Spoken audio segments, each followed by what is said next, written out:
Can y'all hear me without the microphone? Because I'd prefer to not have to hold it. But I can if you need it. So give me a sign either way. If we're really interested, we'll tell you to go. Okay. Everything I say is interesting, Ms. Jackson. All right, so my name is Becca Hopkins. If y'all don't know me, I'm the neighborhood services manager for the city of Charleston. So kind of the biggest thing that I do is I work with neighborhood associations and neighborhood association presidents. We have a couple here with us. If you want to raise your hand, we have 3, I think. Yay! Thank you for your service. But I also spend a lot of time trying to think about how we can help residents engage with the city more, feel more empowered to engage with the city and be heard. So that is why we're here today. It's because we want to learn about the budget. Just a little housekeeping as a reminder, this is being recorded. And we're going to upload it to our website. We're going to have a Q&A at the end. And if you have any questions that are not related to budget, please feel free to email me after the presentation. Or if you have any like work orders or anything like that. I want to just be respectful of everyone's time. So I'm going to keep it kind of budget focused. My card is here if you don't already have my email address. I have my card up here and also right here. So neighborhood services, we are part of the Division of Economic and Neighborhood Services. We are within the broader umbrella of the Department of Livability and Tourism. And basically we try to help people, like I said earlier, we try to help people engage with the city of Charleston so that they are empowered to get the resources that they need.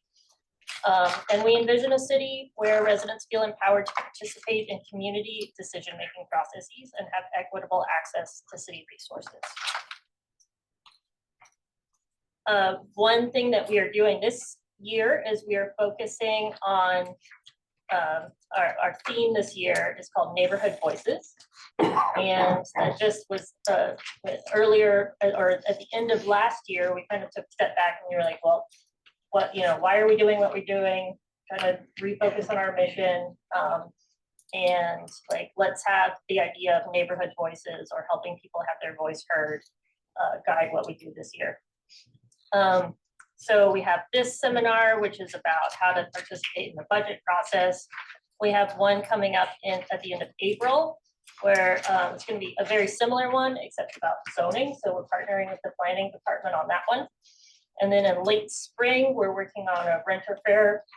And then in the fall, we're hoping to do a resident academy. So we want that one to be a 4-session series.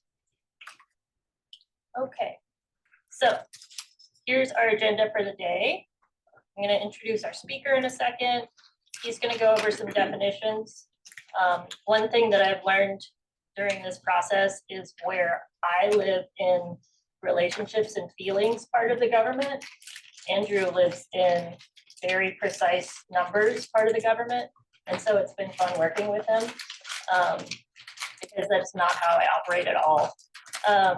He's going to talk about why the budget matters, what the budget process is. And then we're going to do a 15-minute activity and a 5-minute debrief about the activity. Then we're going to do a quick overview of the 2026 budget. And then I'm going to talk a little bit about how you use your voice during the budget process. And I also have some handouts, which you should already have, that kind of complement all of the stuff in this presentation. So Andrew was born and raised in South Central Georgia. He attended the University of Georgia and received his BA in political science in 2010 and his master's in public administration in 2012. Parentheses, go dogs. Go dogs. With a double focus in public policy and public budgeting and finance.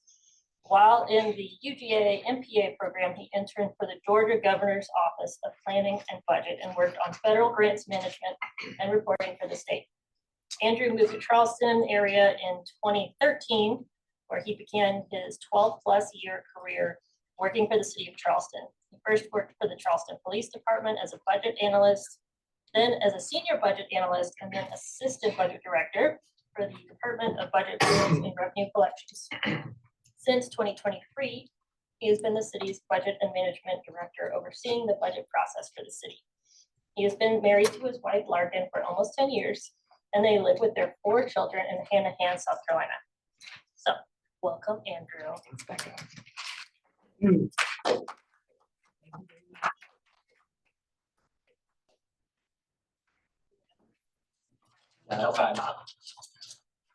Thank you all for coming. Can you all hear me okay? I'm usually loud. They tell me in the office that I can usually hear me upstairs. So, but if you can't, I can speak louder. So I wanted to start off our discussion tonight, kind of setting some definitions so that when we talk about what is the budget, what we actually mean with the city's budget. Because oftentimes we'll get questions about like, how are we helping with affordable housing? And really what's paying for some affordable housing is in a different fund. We'll talk about what a fund is, and it's not necessarily in our annual operating budget. There are project budgets that pay for that. So tonight, I just want to go through some of those definitions, and then we'll go through why the budget matters and how you can be involved in the budget process.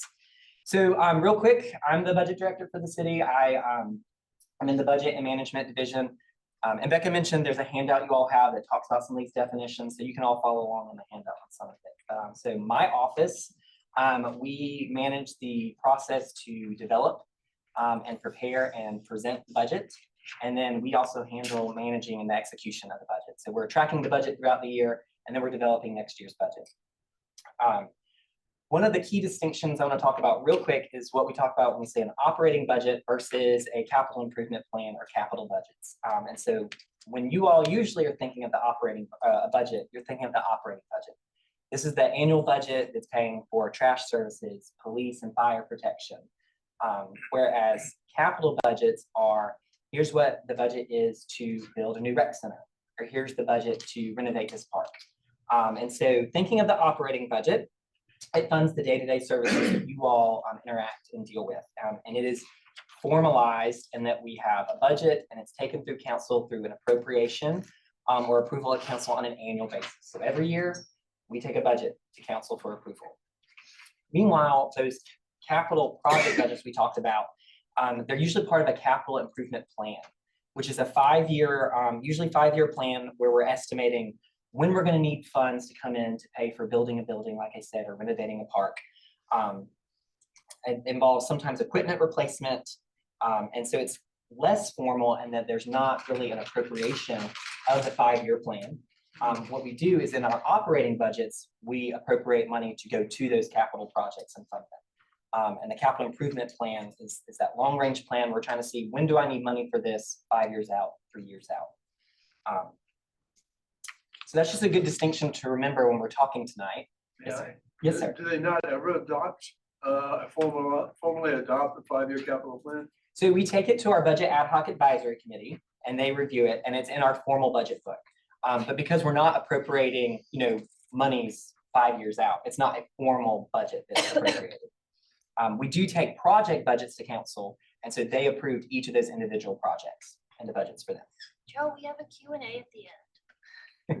Sorry. You got excited? So that's just a good distinction tonight. We're going to mostly focus on the operating budget and how you can be involved and what that is, because it's very cyclical, it's very annual, there's a regular process. Real quick, we just want to talk about what is revenues, what are revenues, what do we mean when we say revenues? So we have a revenue budget, and that is where we are planning on what income is going to be generated through taxes, business licenses, fees. And I always tell people, think of it as cash coming in, revenues, cash coming in. And then expenditures, we have an expenditure budget. That's the amount of cash that is going to be paid for services going out. So that's money going out. So if you want to think of it like a bank account, your income, your salary, that's your revenue. When you make payments to buy your groceries, that is your expenditure. So just a simple way to think about it. And our budgets are balanced, which means all our revenues have to equal all our expenditures. And one of the big definitions to get across is we always talk in municipal budgeting about funds. So a fund is a fiscal entity, self-balancing set of accounts that records financial transactions for specific activities. So that's the technical term. the term I think is really helpful for all of you is that it is, think of it like a bucket. It's the largest bucket of money that we set aside for a specific or a particular purpose. So different funds have different purposes and different restrictions on how we can use the money or the revenues that are recorded in those funds. Operating funds, so different funds have that concept of operating versus capital. Operating funds are the funds that have annual budgets, whereas our capital funds are where we record expenses and monies for those capital projects. Becca, I don't know, I think the next slide, okay. So what are the major buckets we have at the city? What are the major funds that we have annual budgets for? And so the biggest bucket and most common one that has most of the activity is our general fund. So when you think of police services, fire services, garbage and trash collection, all of that is recorded in the general fund. So it is really the largest fund, and it's when you think of the budget, that is the budget we're talking about usually, the general fund. We also have 6 enterprise funds. So enterprise funds are activities that act more like a business enterprise. So they operate where we're trying to make a profit. So our 6 enterprise funds, we have an Angel Oaks Fund, City Market Fund, our J. Riley Ballpark Fund, Municipal Golf Course Fund, Old Slave Mart Museum Fund, and our Parking Facilities Fund. Since these funds are intended to act like a business, they make a profit. And what we do is we use the profit from those funds to help balance the general fund. So any surplus they generate, we put into the general fund so the general fund can balance. So when we talk about our general operating budget, we take the general fund budget and we take the enterprise funds and we take them together as one budget to council for approval. And then we also have 4 special revenue funds that have annual budgets. So I'll talk about those real quick. We have our stormwater utility fee fund. That's the fund that funds our stormwater operations. It's funded through an assessment of the stormwater fee, and it's restricted to stormwater maintenance and operations. So when you see those Vector trucks out there and they're cleaning out the stormwater drains, if you see our crews cleaning out ditches, they're funded through that stormwater fee. We also have a state accommodations tax fund. This is the 2% tax on accommodations levied by the state. And it is apportioned out to municipalities and counties based on where the tax is collected. It's restricted by the state on how you can use that. And just a little caveat, diving down into some details, that we get money from that. There's a clause in the state law that's called a Robin Hood clause, where usually counties like Charleston County and the city of Charleston, where there's a lot of tourism, they don't always get all the money they get from that tax because there's other counties and locales that don't make the minimum threshold of $50,000. And so the state gives everyone a minimum of 50 grand. And so what happens is usually the high generating tourism areas like Charleston, they don't get all the money they actually generate because it's got to go to this other locales. We also have a municipal accommodations tax fund. And so that is a 2% tax on accommodations that the city levies. And it's restricted by the state to tourism related expenses. And then we also have our hospitality fee fund. This is the 2% tax that's on prepared food and beverage. So you go out to a restaurant and you order a meal, you're going to be taxed 2% on that meal. That goes to the hospitality fee fund. It's also restricted by the state for tourism related expenses. So now that we've got the boring definitions and everything out of the way, I just want to spend some time about what really is a municipal budget when we're looking at it. This is kind of more where I dig down into my MPA degree. It's like, what is the philosophy behind a local government budget?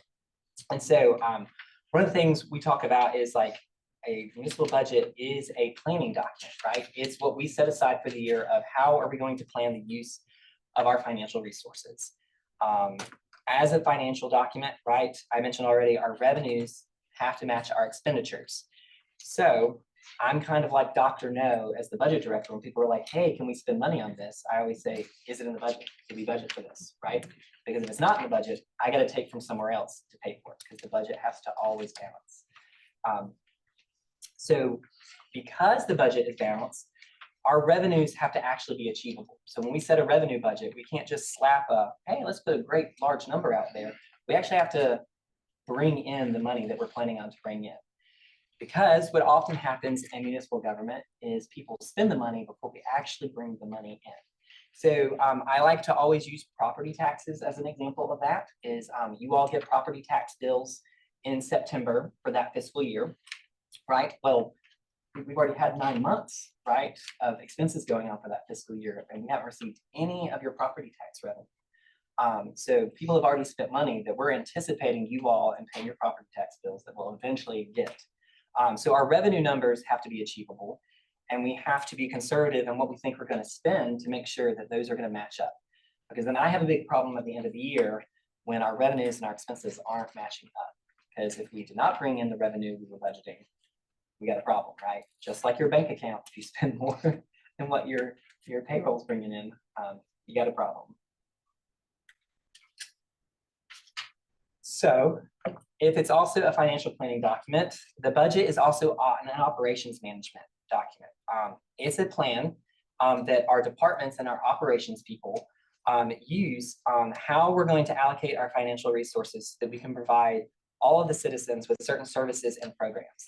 So our citizens usually expect every year, the next year, that they have the same number of services and the same quality of services as the previous year, right? Nobody's really wanting in the next year like services to decrease or the quality of service to go down. So in order just to keep that fair status quo of the prior year, as costs increase, the budget has to increase. So, just think of it as like, power bills, right? Utility bills go up. I imagine after the end of this month, we're all gonna have really high power bills from all this cold weather that we're gonna have, right? That's just a fact of life, a cost of living that we have to build into the budget next year just for status quo to occur. So it's, like I said, it's basic cost increase, cost to offer that same level of service, that same number of services increases year over year. So this means the budget grows every year just to maintain that status quo. And so revenue growth has to keep up, right? Like I said, it's got to balance. So our revenues need to be growing at that same pace. Otherwise, if they're not, we're going to have to either cut the number of services or reduce the quality of service that we're providing.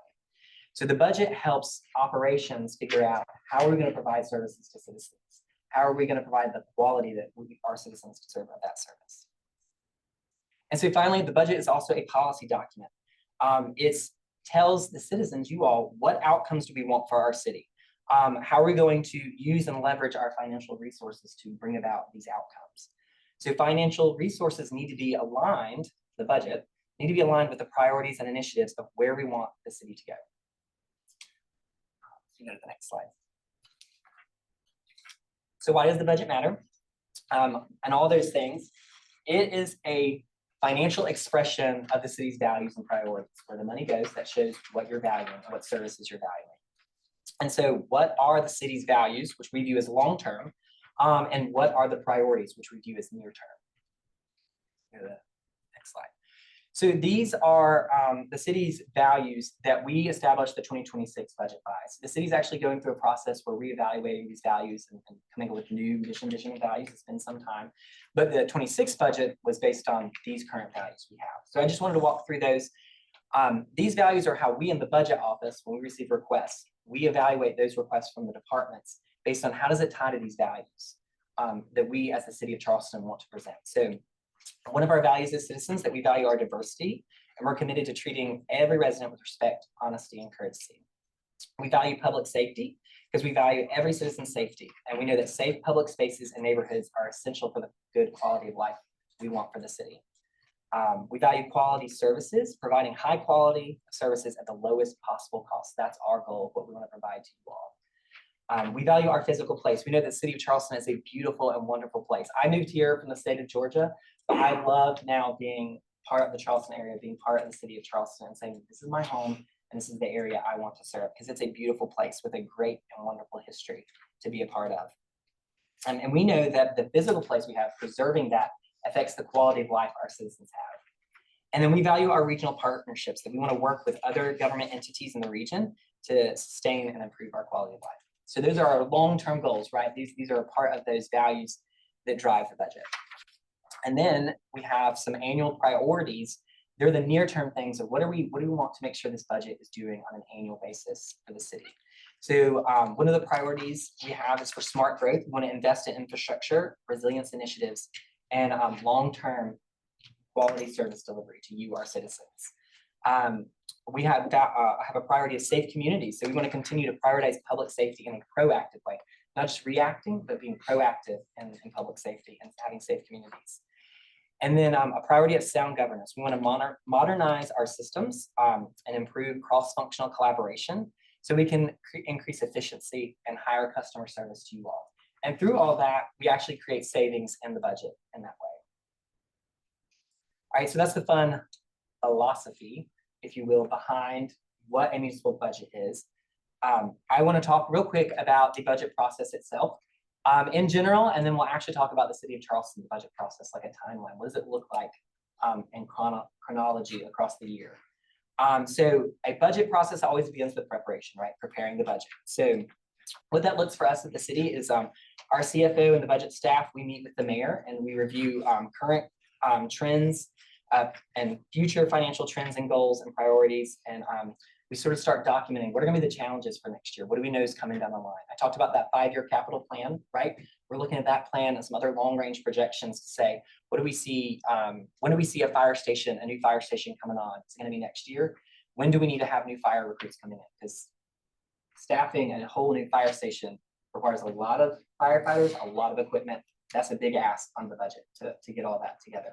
And in the right time so that they're there when the fire station's built, right? So in preparation, departments are taking a look at how they finished their last year, what do they need for the next year and how the current year's going. So departments in preparation, they're submitting their requests to the budget office and they're tying their requests to those values and priorities. So we always say when we get a request, you know, how does this meet that priority? How is this going to achieve those outcomes we want for the city of Charleston? So the next phase you have in the budget process is integration. So this is where we in the budget and management office, we're consolidating all that information. So you have all these departments, they're saying, these are my needs for next year. This is the police department's need. This is the fire department's need. This is public services need. We're bringing that all together and breaking down those silos to look at it from a citywide perspective. And so we're looking at current spending trends, current revenue trends for the year to see how the next year is going to look and what we can fund. We're looking at prior year results. We're looking at how we're managing the current year, what we know and anticipate for the future. And we adjust those assumptions on the short-term needs versus the long-term goals we want to achieve. And then we as the budget staff, we review all those requests and then we make recommendations to management. We make recommendations to the CFO and we end up making recommendations to the mayor that we eventually take in this process to our ad hoc budget advisory committee. And so that committee, they review these requests with us as a group. It's a public meeting that when we meet with them to go through these things. And they provide their input on those council members on that committee on their priorities. And then comes the presentation phase of the budget process. So this is where we take all those requests, we take all those revenue projections and we bring it all together and we balance the budget. And we present that draft budget to the mayor, and then we present it to the ad hoc advisory committee, and we present it to council. And then we present it to you all as the citizens. It's a public comment period for you all to come and see that draft budget. Those workshops we do with the council members are public meetings that can be watched and attended. And then city council votes on the draft budget. And then everyone kind of thinks the budget ends after that. Okay, it's done and it's passed. But really the hard part is not even in building the budget, it's executing the budget. It's maintaining that budget throughout the year, right? We've got to toe the line and make sure we're sticking to the budget and not going over it. And so we are on a calendar fiscal year. So we start in January 1 is when the budget gets started. And then we end on December 31st. And so we, in our office, we create monthly budget reports that we provide to mayor and council of here's where we're at. Here's where we were expecting our target to be for January, February, March, and here's where everything's coming in. So we can see if we need to tailor and change the activities of the city as the year progresses. And remember, like I said, the revenues generally come in later. So people are already spending money now.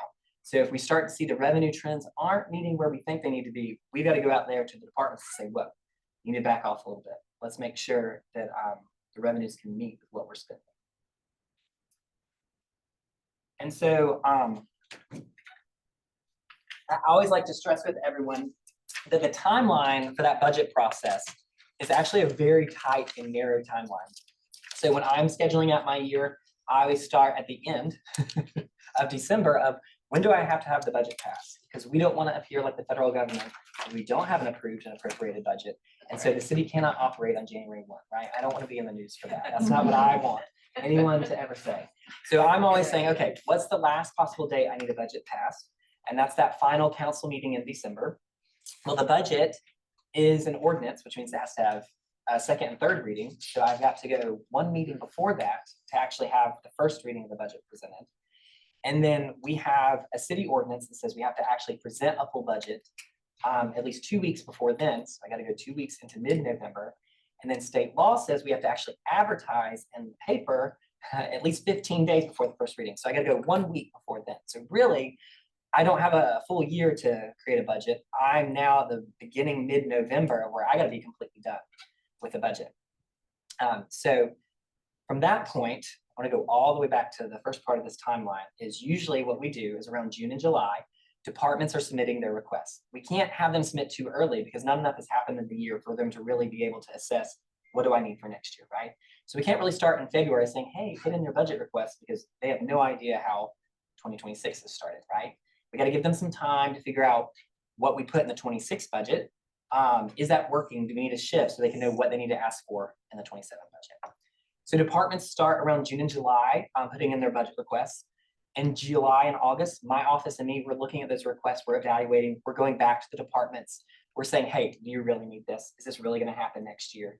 We're validating numbers with them. Like you said, you need this piece of equipment, but we kind of found that you could maybe get this piece and it's this much. Those kind of conversations go on. And so we're reviewing those requests. We're reviewing them with the CFO.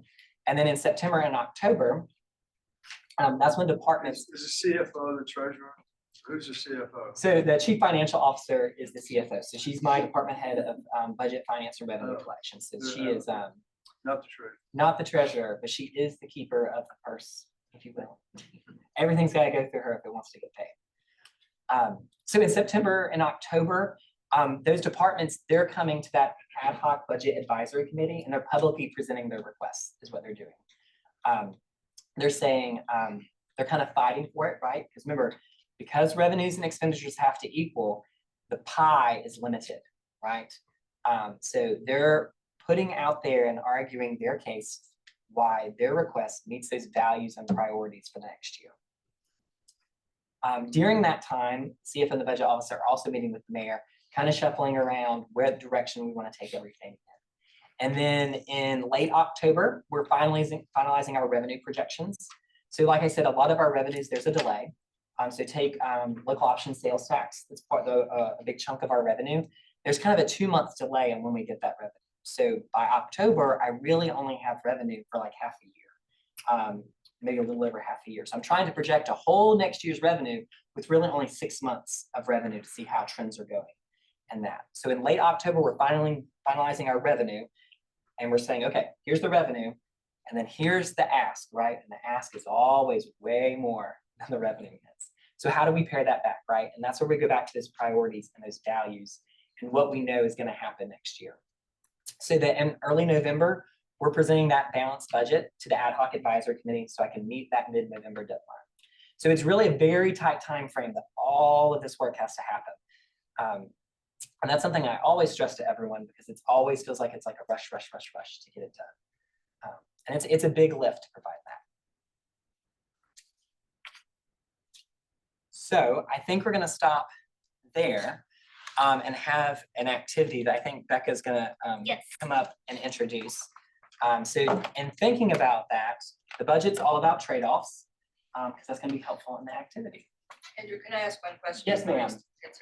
So the values, who participates in establishing the city's values? How often do you read?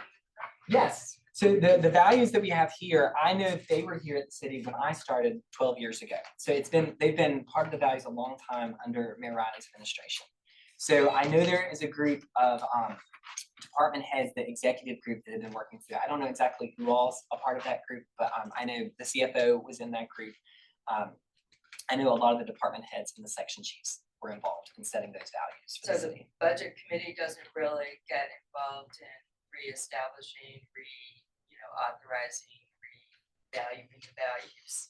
I suppose, I'm not exactly sure who's all been involved in this instance, Ms. Jackson, but I don't think so. I don't know. That'd be interesting to know. And then the same thing with the annual priorities, who establishes. Yeah, so those priorities, that's the mayor's priorities. So we kind of take what the mayor's state of the city addresses, there's, he's the chief executive for the city. Right. But the priorities of his, so that's kind of what those are. So Question related to that. Tim, do you mind if we hold that till the end so we can do our activity, so we can keep everything moving? I'm starting to get a little antsy. So I am long-winded, I'm sorry, Becca. it's okay. You're very precise. I apologize. So if I could have my facilitators come up and grab a clipboard, it'd be really great. I'm going to introduce this activity real quick. So we are going to divide up into 5 groups, and you are in your group, you are staff in Stevetown, South Carolina, in the city administration in Stevetown. Georgetown and Charleston were taken, so we're in Stevetown. So your facilitator is going to introduce your introduce the activity and kind of give you some parameters for it. And you're going to have 15 minutes.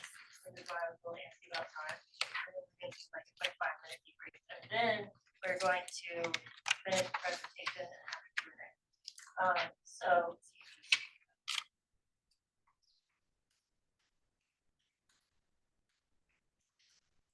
So we did have 5 groups of 4. So can y'all come up here in groups of 4, please? And then so if y'all can, each of us will just go find.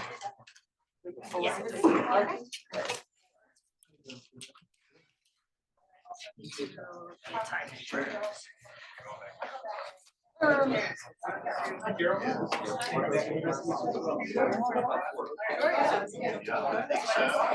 definitely excited to serve the area. I'll go back. But, here's that. So, in the Mark side towns in Carolina Bay. It's very busy.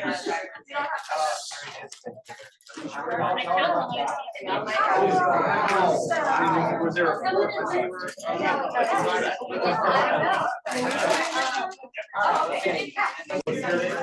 here?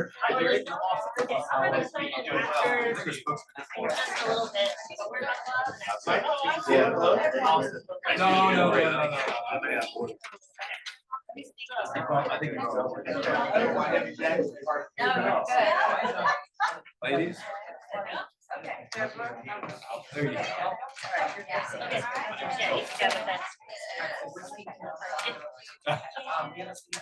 Okay, so.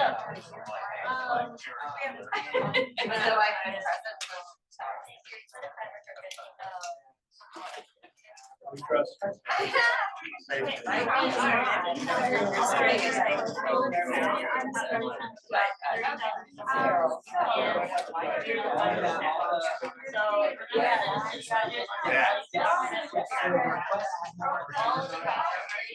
live on Jones Island, right here.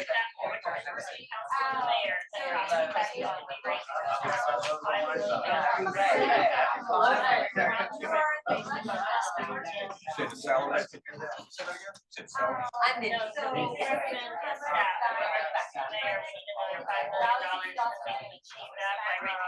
Okay, so here we go.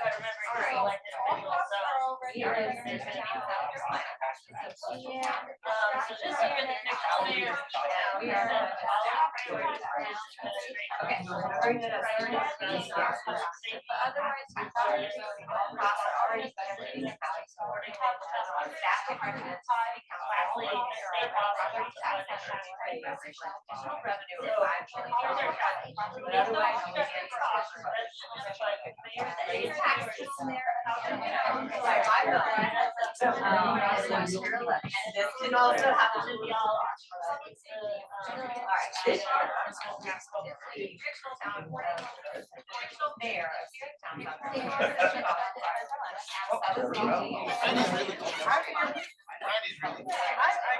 No, you, I'll get some.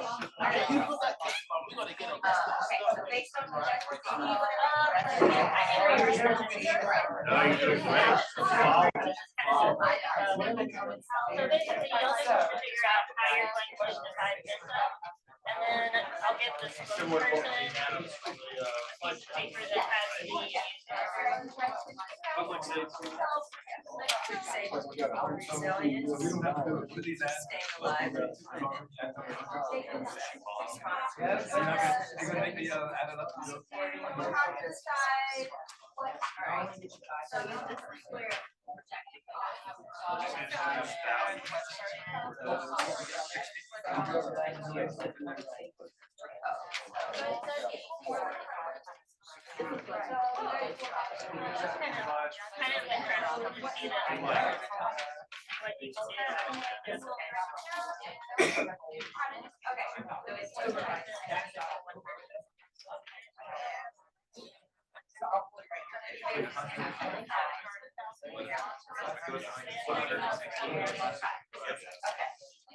Y'all have to make a hard choice. Each of these areas.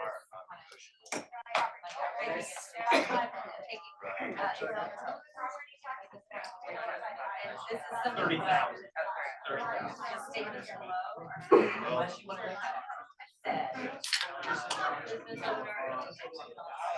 But I don't know, I guess it's not.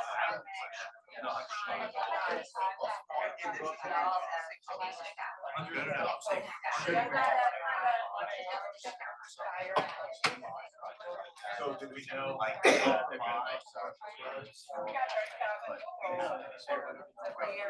If they haven't, they're coming. If they haven't, they're coming, right? So, it looks like as a summary, we're reducing a budget of 160 million to 100. That's half of it, that's 5 million. These days, also continue to go up for me as a young adult, and also the vibrancy of the city, and also the tourism dollars that certainly for me somewhere here.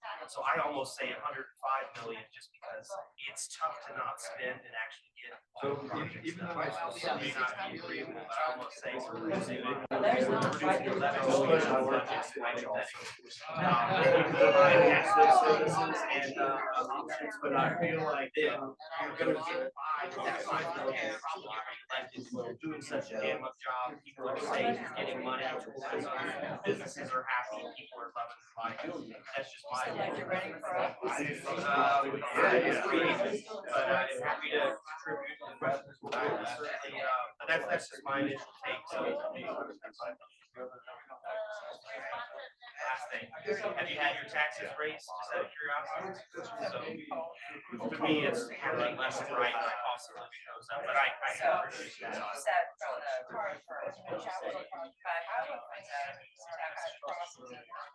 You can choose to raise taxes by 5 million and have a deduction.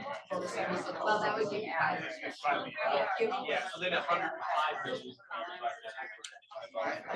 Which you need to reduce it by 60 million, or as little as 11. We do have to cover some.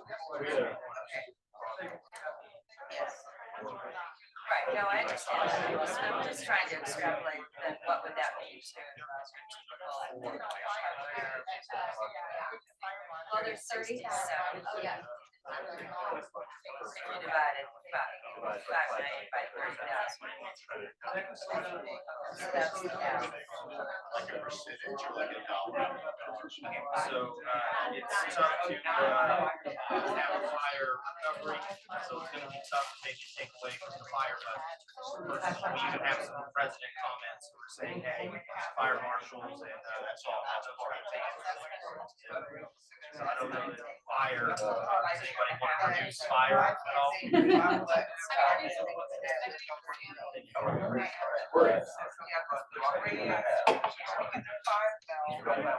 Well, I think Connor had a good idea that like, it's a whole different argument. So basically, we gotta cut the target. Shave all the letters, you gotta save all the 16. Just put a constant inside there. Something we know about, all these people will be saying, what the hell, why am I paying my insurance tax, right? So I think you gotta think about it for like 100. We know that they would have, well, I don't know if fire has overtime, they're pretty registered on those, please have a. Andrew said you can't spend what you budget for. So 30 million is budget. That is where they rub. I mean, you can think about the Charleston, so.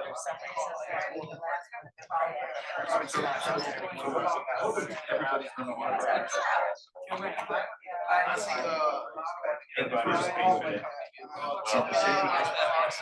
With the first order, is that deciding I think if we're gonna get to 16 million, we're gonna have to say, this one's the priority. Well, you don't have to. Maybe, but.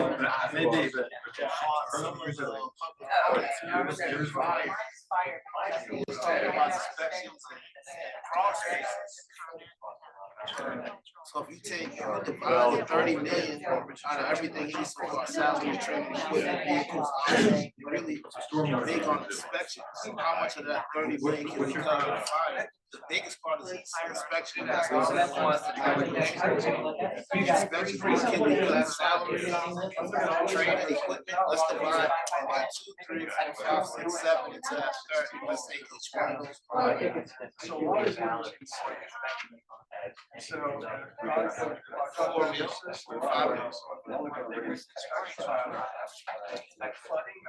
But I mean, it could be.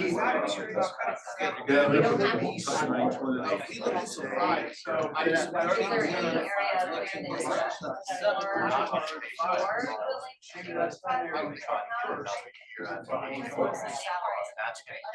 So,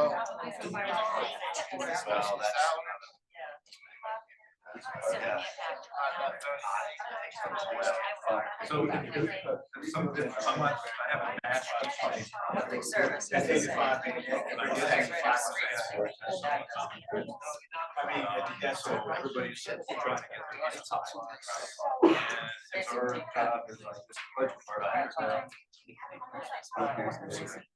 job is to listen to the public, but also prioritize things in terms of spending our state counts, overall philosophy. That's what that's. Right now, inspection is a big thing. She said salary, not a big salary. Well, we're, and to decide where to want to go. I mean, we have gone through. Well, that's what I was gonna suggest. The other thing that's interesting, when we went through the. Really small. That wasn't that great. I don't know if I can figure it out, you know, we do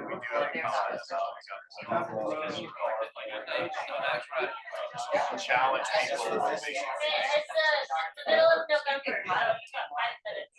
Good job.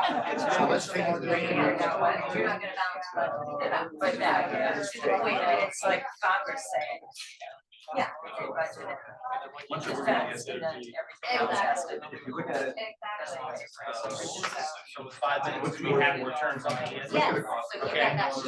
So, Gotta decide. You're gonna.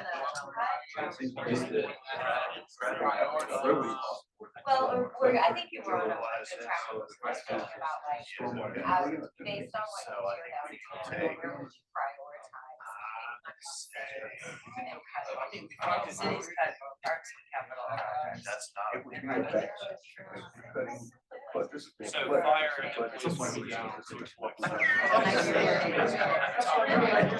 We need a dark.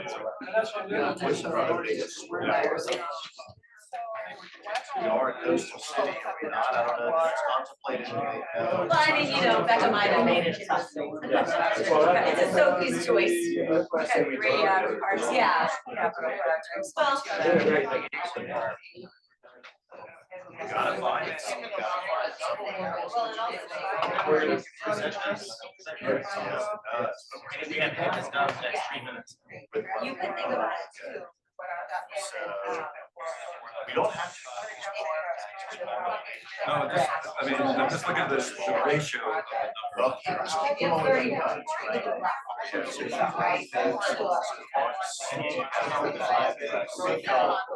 you take the cultural affairs down by 5%. That's not. Well, we raised taxes, we still have to file 11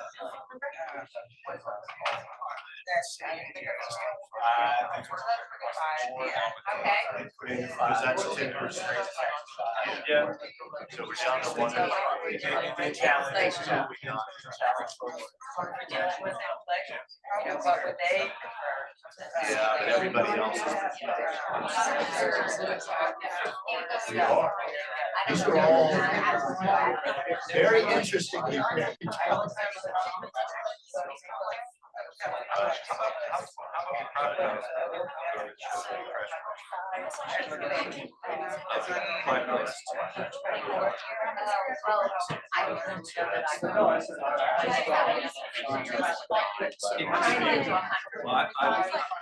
I'd say don't tell.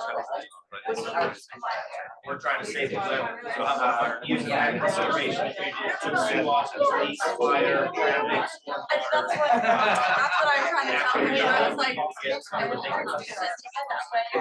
That would be what, 6 million? And then 2 from stormwater. Okay, it's December 1st, so you got 2 minutes.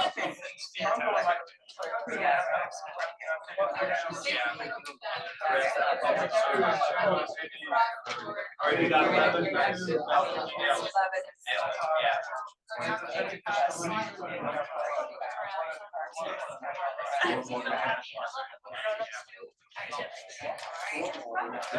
There's no Mike, way. you are, You got the sheet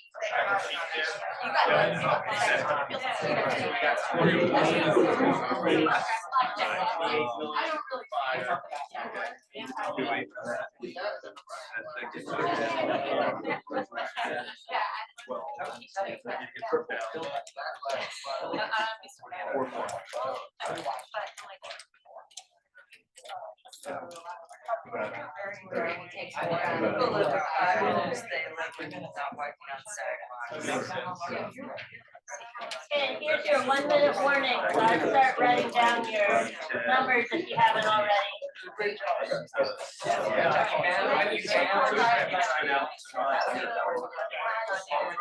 yeah, let's do that for time's sake. Presentation to deliver. There's no answer. I think yeah, no, I'm just saying the exercise is. That's what. Thank you. and be very kind. Non-core city service requirements. It's really warm in here. I'm running out of water, so I'm not. Okay. I think we're running a little late in the presentation, so we might have to do the It's the deadline. 2026 budget a little quickly. Okay, I'll do it quick.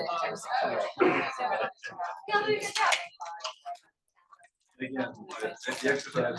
All right, it is time. Just to trade off. Staff members, you have your numbers written down and your spokesperson ready to go. Is there any spokesperson who is already ready to go? Go, Mike. Go, Mike. It's easier to go. Mike. Okay. Mike's ready to go. Steve, So, tap, Steve. We don't need, you can go up to the podium if you want, but, so we don't need the You want me to take specific, a long time?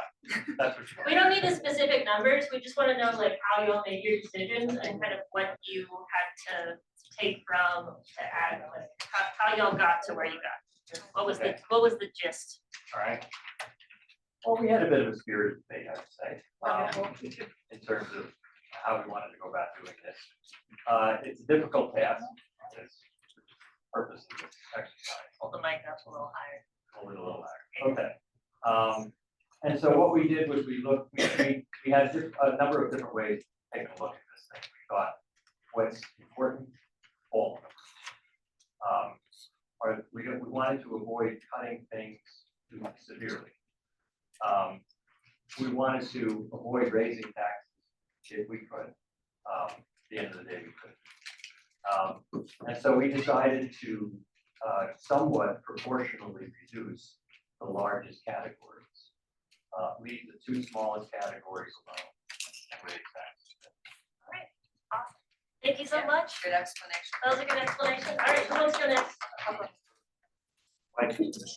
Miss Deborah?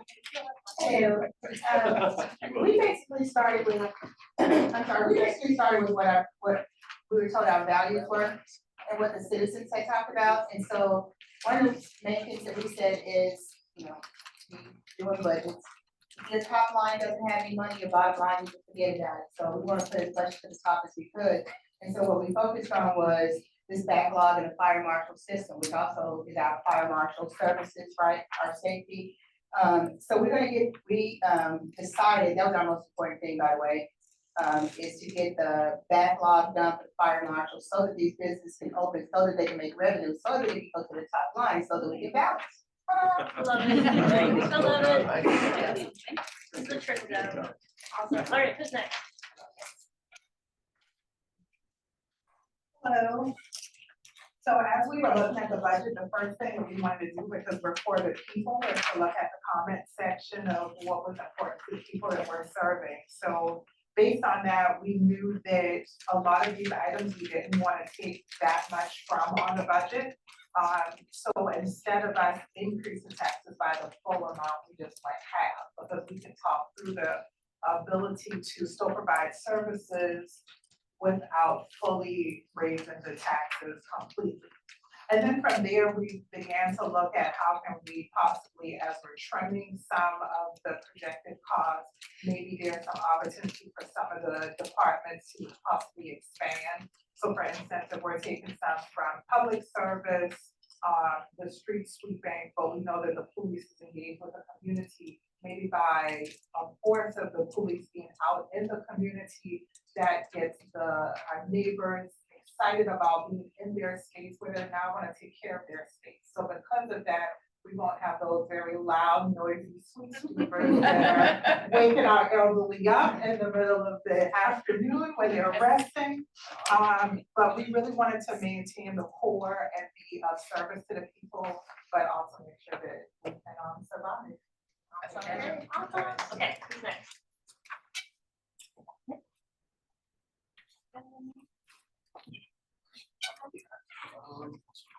So we started off by looking at the actual number of money that was being requested across all departments. That amounts to about $116 million. We have $100 million. We can be about 86% of the requested money. We also assume that most departments are asking for more than they really need. What? And so we assume if we apply kind of a uniform rule, also most of the categories on this list already align with our values. Public safety, for example, that aligns with giving $30 million to police or a large amount to them. Resilience, that aligns with us wanting to preserve our stormwater systems and our fire department. So we don't have to think too hard about that. A lot of this has already been laid out for us by governments in the past who established those departments. We decided not to rely on the tax increase, mainly we have a lot of questions. We don't know what the legal mechanism is to raise taxes. Like, do we have to vote on that? That's next class. Seminar. It's too much of a contingency, it's too much of a liability for us to rely on that. It's like just in case. So Maybe you should go into the budget department. I'll keep that. Really? But it says across the board, we evenly gave each department 86% of what they asked for. I love it. Thank you guys. Really great. Mike needs to speak. Oh, I'm sorry. I was like, oh, we're in a schedule. So, we initially said we're not gonna increase taxes. categories, and we decided that we would initially get rid of street sweeping. Right. Because again, we thought, you Drop know, in the bucket. yeah, and we don't really find it to be that much value, and they do wake us up at night. And then we struggled, and we decided therefore to hit every single category with reduction. And even then, we found that we needed to increase taxes, so we did.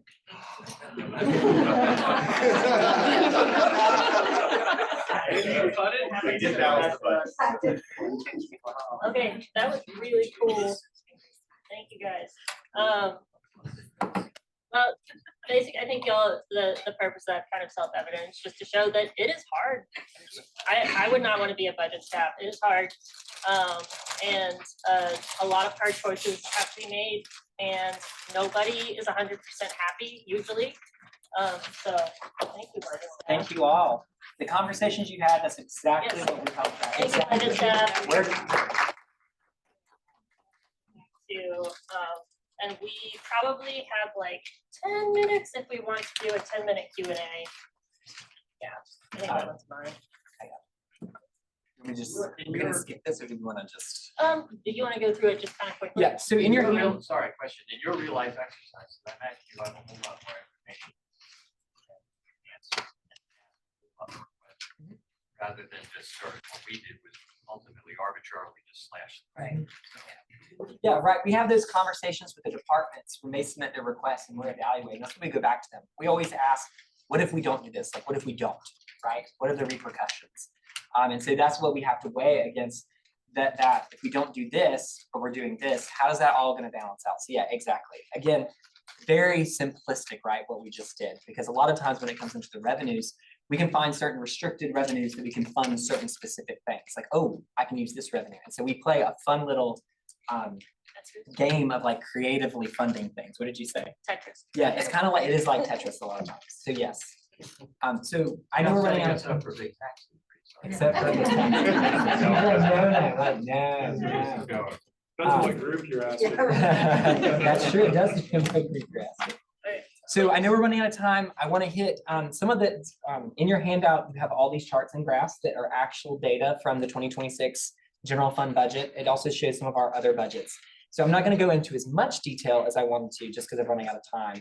But this donut chart you can see here is our revenue budget. You can see that property taxes is only 41% of our revenue budget. So we have a very diversified set of revenue, which is really good for the city. It means we're not relying too much on one revenue source. So when one revenue source takes a hit, hopefully another revenue source can bring in and cover it. But one of the issues you have is, for example, local option sales tax, which is our third largest revenue source of actual revenue bringing in. It's very elastic, right? If the economy dies, local option sales tax dies with it, right? So that's the stuff we're monitoring throughout the year. I'm not going to go into all the detail, but I do want to highlight, if you remember, property taxes for the general fund is only 41%, because that's really important when we talk about the expenditure side of the budget for the general fund. So we look at the budget from a functional perspective at the end when we're evaluating. Public safety makes up 52% of the budget. So that's police, fire, that's our traffic and transportation department, that's our building inspections division. So remember, I just said property taxes is 41% of the revenue. Public safety is more than property taxes. So our police and fire services is public safety. Property taxes doesn't even cover what they do. So that's one thing we always like to highlight. General government, real quick, that's stuff like my office, general governmental services that are provided to the city. And real quick, if you go to the next slide, what I will also want to highlight, this is a different way of looking at the expenditure budget, is we also look at it from a categorical basis of personnel expenses, fringe benefits, operating, some capital budget that's in the general fund, and just transfers that go to other funds to pay for certain things. So you can see the personnel budget, that's just salaries to pay city employees, is 46%. And then when you tack on the fringe benefits associated with employees, like healthcare or workers' comp costs. Yeah, sure. So we have by ordinance, real quick, that we transfer out $300,000 of our franchise fees to our affordable housing fund. So that's a transfer out from the general fund. The revenues recorded in the general fund, and then we budget a transfer out to move it to a different fund. Great question. So Transfer in is usually like stormwater.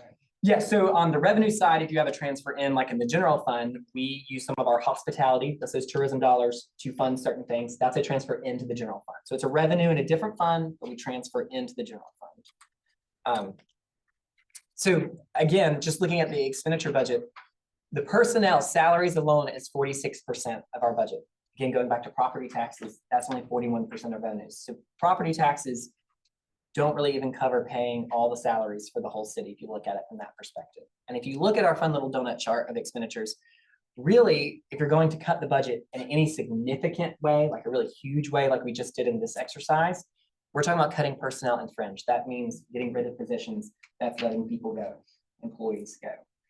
So really, when we talk about and looking at the budget, that is not something we in the budget office ever want to look at and recommend. And that's not what any administration or any council member wants to recommend.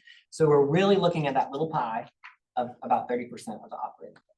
Are fringe benefits paid to personnel? Is it like healthcare and that? Yes, so it's fringe benefits, it's healthcare, it's what the city's required to pay for Social Security, for the retirement, it's those benefits.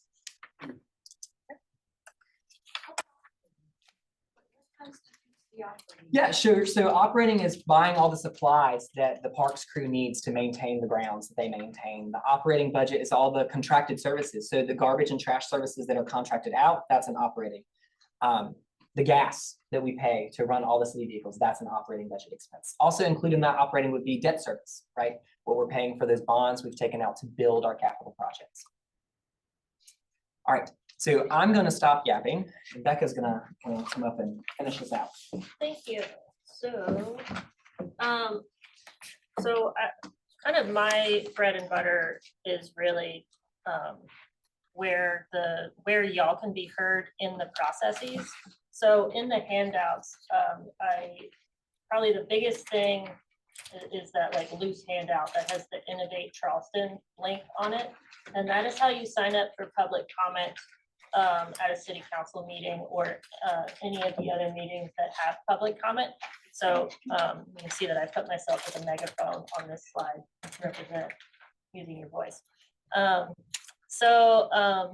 There's that. There's also a link in there for all of the contact information for your city council members. If you don't know who your city council member is, then that is also in that link in that handout. Another good thing is to try and meet and get familiar with the city staff who are managing the program that you would like to impact. Kind of as a side thing, one thing that I try to reiterate to people a lot is whatever your issue that you want to advocate for is, you need to figure out, is that something that I need, that we would need a like program change or a new program or a new staff member or something like that? Like, because if it is, then that is a big change to the budget, and that means that it's probably you're gonna need your city council person to help advocate for it. But if it's a smaller thing, if it's just a little tweak to something that doesn't mean that we need any new money coming in to cover it, then that's not quite as big of an ask, and it can be easier for staff to deal with on our own. So that's just kind of an aside. You want to pay attention to when the public budget hearings are. I know that there's going to be a special public budget hearing this summer, usually. So yes, so we usually have one public budget hearing. It happens at the end of October. We always feel like this is way late in the process to actually get really good information. So we're going to try to do one in the summer this year at City Council for a public budgeting, just for a time. People come and have public comment at City Council so we can capture some of those citizen voices. So that's the plan this year for us to institute, is a mid-year one, as well as the one that happens in October. Did many people show up this last year with the one in October? Yes, we do have people who do show up and have comment. I don't think this year we actually had any comments this year, but we have had them for two. We had 2 comments this year. So sometimes we have more, sometimes we have less, but we do pay attention to comments. And as Becca mentioned about city staff, city staff is a fun little grapevine of rumors. That stuff does filter up to others. So You also want to just kind of keep your ear to the ground in general about things that are coming up with workshops, hearings, committee meetings, boards and commission meetings. If it's something that you care about, find out if there's an relevant board or commission. You could even join that board or commission. You should do that. And a good way to do that is to monitor city social media and the newsletter. Agendas, for example, are posted 24 hours before the actual meeting is occurs. So if you're wondering what's going to happen in a meeting that's coming up, that's one of the public meetings, then you should check the city website and the agenda center, which is also on the handout. And some resources, which are also in the little booklet. Well, not the formal budget book, but it's not a bad idea to go ahead and get familiar, even if you just skim like the index of the budget book. The 2025, 2026 budget books are all online. Well, not 26 yet. We're Yeah, working sorry. on publishing it. So. Thank you. But just to get a feel for like what it is a little bit hefty, obviously, but like there's some good summaries throughout it. And then the ad hoc budget advisory committee meetings, that's where the city staff and council kind of keep track of how the budget's doing throughout the year, as I understand it. We present our monthly reports sometimes at that meeting as well. It's more for about the building the budget, but yeah, we do present some monthly budget stuff there. As well as the council budget workshops. Now, are those public? Yes, so those are public, and all of them, the past years, you're going to go look, so this past year and years before, they're all on our YouTube channel. You can go watch them. They're out there, and it has a lot of the stuff we talked about tonight, but in way more detail about specifically what's going on. Awesome. Now, this is our Q&A, and I cut you off earlier, so I was hoping that you would go first. So you indicated that the values are 12 years old, and the priorities are reflective of the mayor. Nowhere in your discussion was there discussion of goals and objectives. You probably talked about appropriating money.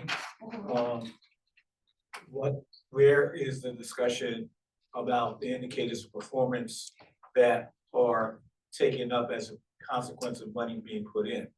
Yeah, so in the formal budget book, we publish all of our key performance indicators. And so that's also— How old are they? Sure, so some of them are more recent, some of them are a little older. That's data that the departments are collecting throughout the year. And that's what they present that data to us in the budget office saying, look, my KPI is dropping below. That's why I need this resource so I can get here. That's why I need that staff member so I can up this number. So I would urge folks who are interested in understanding the budget to look at the KPIs. When I looked at them the year before last, right? They were very, very old. And the departments ask for new stuff, but don't include those KPIs. But they're asking for it, not reflected necessarily in a KPI. Look for this as a consequence of you buying this additional equipment. So there's not a Say what a KPI is. key performance indicator, right? So there's a lot of metrics. KPIs are the really big ones, right? But literally the items that the advisory committee generally acts on, the request for new things. Rarely is there a new indication of what is going to be done more for it or the potential impact. So there's not a conversation about that. And I think that's important. I've had a question. Yes, the budget is a projection. So if my department asks for an increase and at the end of the year, oh, we didn't spend all this money, we got to spend it because we're going to want the same thing or more next year. Do you monitor for that? And the other question is, do you have some departments say, hey, we did really good this year, so we need less money than we had than last year? Or we want the same thing? Do you have that? Yeah, so we definitely monitor through the year and see if people are underspending the budget, right? You don't want to budget in such a way that like people aren't spending the money. And I usually go to those people and say, why are you not spending this money? I've given you this money, right? So we definitely see that. And usually there's an explanation sometimes of all like we have staffing shortage, like it's hard to fill these positions. We can't get this done. So we do have that happen. The other part of your question is I don't ever really have someone say, I don't need this money, cut it. But what they will say is, I don't need this money here. I'd like to do this instead. Can I reprogram it, right? And so we often do that. It's all part of the budget So process. it's is re- always, reprogramming. they're always asking for an increase each year. So they're asking to reprogram, not necessarily an increase. So it could be, I have $200, right? But I only need 100 for office supplies. So can I use my other 100 over here? So it's not necessarily an increase, but we do work on reprogramming. And we also ask the departments, we evaluate this request. We always say, how can you save us money, right? How can efficiencies be created? So a lot of times that does occur. And so what we usually do is those savings go somewhere else in the budget, right? So the money they ask for, sometimes you get to put somewhere Mhm. else Yes. because they were able to save Yes. money. And so, and you monitor their spending Mhm. so that they're not pushed to spend something that they really don't need. They have this extra, so they're not pushed to. spend Correct. it. So we are flexible in the budget, right? During the mid-year, if they find out this piece of software, let's say we ask for, this isn't really gonna meet our need. We'd rather use this money to go do that over there, whatever that is, right? We evaluate that. What's the long-term impact and all of that. Oh, they'll find a way to process. spend. So they always find a way to spend, except sometimes some people don't spend money, but You need a question back here. I'm just curious how you were able, if at all, to incentivize going below budget or have efficiencies. How does that work? yeah, so a lot of local budgeting, they operate on like a use it or lose it basis. Like they will tell people, if you don't spend it, we're gonna cut your budget next year. We do, that incentivizes people to spend money when they don't need to, right? We do not operate that way. We usually tell our departments, you know, if we're seeing you consistently under, just like we talked about, why don't we reprogram that to fund something else of what you need to do? And so I know oftentimes the departments always have a lot of ideas of what they want to be doing. If you go back to the request, like I said, the requests always greatly outweigh the actual resources we have. So what we tell them is if you're able to come under budget, we can fund this other thing you want to do. So that's the incentive we put in place for that. Question. Thanks for the information. I feel like we're all like playing budget curators in ourselves. So each department head, whether it's like public safety or streets, do they each apply for state and federal grants, or is there an entity within the global city aspect that files that? Yeah, so there's a lot of grant activity going on in the city. In the budget and finance and revenue collections department, that's my department. We have a grants management group. They help those departments. Some of the bigger departments like police and fire, they have like their own internal people who work on that. But we definitely are always out there looking for granting opportunities, right? That cuts the cost to you, the citizens, that we can get those federal or state grants. One of the biggest pushes we've done on that is on our capital project side, especially like stormwater and drainage projects. So we are always looking for grant money. There's always a cost to grants though, not necessarily budgetary or monetary costs, but there's an administrative cost, right? When you have a grant, there's reporting requirements, there's restrictions, so there are costs to that. But we definitely have a group who tackles that and focuses on that. Where is that on the budget? That's not intergovernment, is it? So the pie charts you all have, or I'm sorry, the donut charts, that's for just the general fund.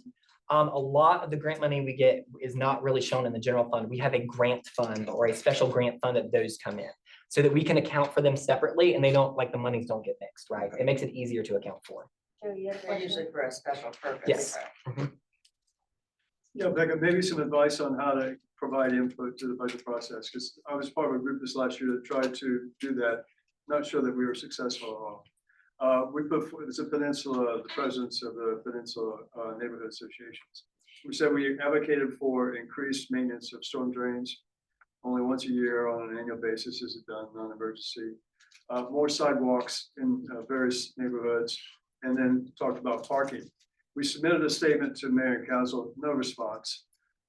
Shared that with our council member, not sure we got any response. So how do we do that better? Because I also know as I look at the budgets line item, there's no program descriptions.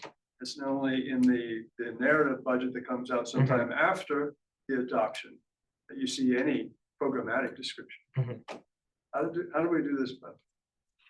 That is a great question. Because I don't think we're talking about service levels like we need to talk about service levels. Yeah, that's a great question. We are looking for a lot of ways that we can get feedback from you on how to do it better. It's something we struggle with because we're so busy trying to build the budget and get it to balance, right? That we feel like we lose out on those citizen comments. And so these are a lot of the avenues we talked about that we currently have, and we're trying to think of new ways to do that. I'm not sure what those might look like or be. We're looking at how some other cities get citizen involvement, and I'm trying to find the staff time and the resources to do that is where I struggle on some of that. So it would be great to hear some of the, like this venue, right? What are some ideas you have to help us figure out how to do that? idea too. Okay. Maybe we can talk, because that is also something that we've been talking about, because I think with that letter, I think you followed my advice on some of that. I wouldn't go say that. Okay, good. We would have done the same way anyway. Okay. Yes, Tony. All right. Is AI being explored as a tool for planning, data analysis, or performance tracking across departments? And discussions around the conversation, should it or should it not be used, in what capacity? Has that been introduced in these conversations? So I just heard you talk about staffing and keeping up with this complex system.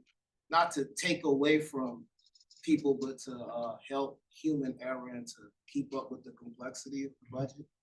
Yeah, so are you asking specifically budget? How are we using AI, or do you just mean as a city? Are you using it, and what capacity are you using it? So what's the guidelines if you are using it?